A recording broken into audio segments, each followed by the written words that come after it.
Саламатсыздар құрметті көрермендер. Бүгінгі біздің өтетін тақырыбымыз ол dictionaries. Орысшаға аударғанда словари атайды. Dictionaries де лист сияқты бір информацияны, бір объекттерді бірге жүруге, бірге ұстануға бізге көмектеседі. Бірақ оның листпен айырмашылығы қандай? Мысалы, students деген лист ашамын. Students тең мына жақта бір аты жазамын. Name 1, name 2 и name 3. Ол бізге просто типа перечисление, да? Ол осы объекттер өзімен по идее никак не связаны. Бұл отдельный бір студенттің аты, бұл отдельный бір студенттің аты. Dictionaries дегеніміз не? Мысалы, student деген dictionary ашамын. Бізге ол не береді? Біз оны қалай ашамыз? Осы фигурный скобкамен. Және оның ішінде бізде осындай жазу. Біз бір ключ жазамыз. Мысалы, name, және оған бір значение береміз. Мысалы, ужас.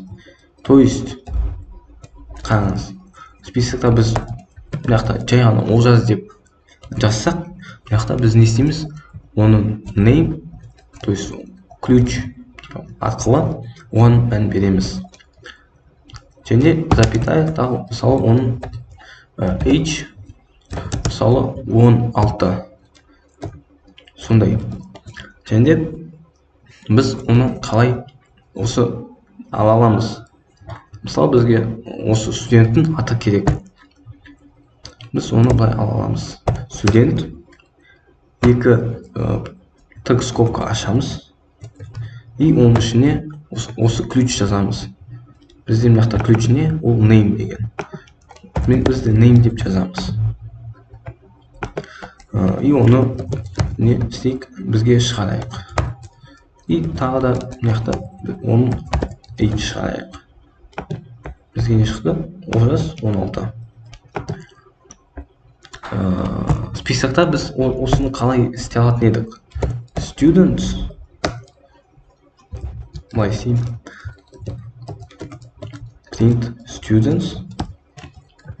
И мына жақта біз ключ бере алмаймыз. Потому что ключ, осындай нәрселер біз тек dictionary'да қолданамыз. Бірақ, мысалы, біз осы студенттің, мысалы, бірінші кім тұрады деп қалай алуға болады? Осындай кезде оны позиция 0 позиция арқылы таба аламыз. Тура сондай бір квадратный скобка ашып, оған 0-ден бастап отчет бере аламыз. Себебі листада 0-ден басталады. Мынау бізге бірінші болып көрінеді, бірінші деп ойлаймыз, бірақ компьютер болсын, оның типа number'ы 0. Мынау 1, мынау 2 болады. И шығарайық. Осына біз print students и 0-ші, мынау 1-ші, мынау 2-ші. Бізге не шығады? Олжас, name 2, name 3. Олжас, name 2, name 3. Осылай біз листтан және дикшенерден бізге керекті информация ала аламыз. Осымен сау болыңыздар, рахмет.